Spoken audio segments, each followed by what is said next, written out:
pense que tous les gens qui ont parlé aujourd'hui témoignent de la même chose, c'est-à-dire qu'on a une très très très forte impulsion à sous-estimer l'intelligence des personnes autistes. Et donc, pour pouvoir montrer au monde que ces enfants-là sont intelligents et que ce sont des formes d'intelligence qui sont des formes d'intelligence surprenantes, c'est vraiment ce que vous avez décrit, où ils ont des choses à dire, où ils ont un regard sur l'univers qui peut être extrêmement éclairant. Parfois, en parlant avec une personne autiste, on ne voit plus du tout les choses pareilles après, mais plus jamais.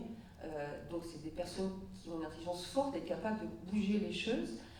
Pour pouvoir les mesurer, comment est-ce qu'on peut faire? Et là, puisqu'on ne peut pas les amener au labo, ça veut dire qu'il faut que ce soit le labo qui vienne à eux. Et donc ça veut dire que nous, en sciences cognitives, il faut qu'on sorte un petit peu de notre tour de verre et qu'on aille sur le terrain, et sur un terrain qui soit suffisamment fertile pour permettre aux personnes autistes de manifester leur intelligence. Et le terrain que Patrice et Tan ont proposé, c'est ça. C'est l'OMNI. Quelqu'un qui rencontre l'OMNI pour la première fois, d'abord il va être un petit peu hésitant.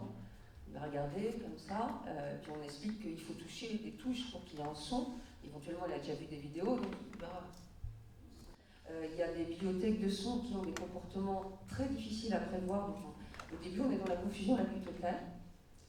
Et la personne exprime d'ailleurs la confusion et l'hésitation, et puis au bout d'un moment, si on n'intervient pas, c'est ça la clé, d'accord, ce qui se passe, c'est qu'on voit que le visage de la personne devient de plus en plus focalisé sur l'objet, ne regarde plus à l'extérieur, le mouvement des mains devient de plus en plus fluide, et il y a quelque chose qui apparaît sur le visage qui relève à la fois de la joie et de la paix.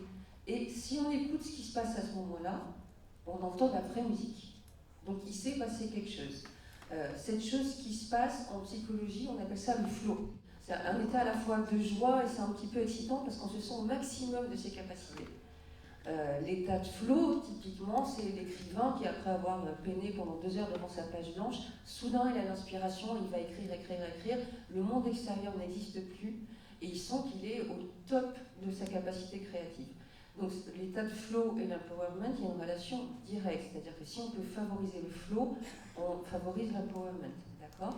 Et ce que j'ai voulu mesurer, c'est combien de temps ça prend avant que le joueur rentre dans cet état de flow.